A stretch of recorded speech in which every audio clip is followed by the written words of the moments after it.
southeastern Illinois, northwestern Will County in northeastern Illinois, southeastern Cook County in northeastern Illinois, until 11 p.m. At 10:05 p.m., severe thunderstorms were located along a line extending from Plano to Aurora, moving east-southeast at 40 miles per hour. Hazard, 60 miles per hour wind gusts. Source, radar indicated. Impact, expect damage to roof, siding, and trees.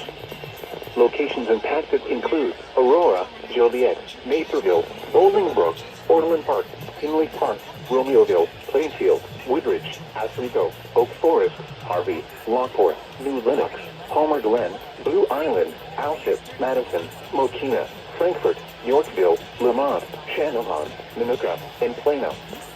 For your protection, move to an interior room on the lowest floor of a building. Torrential rainfall is occurring with these storms and may lead to flash flooding.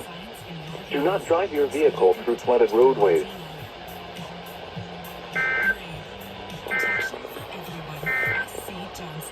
The following is a special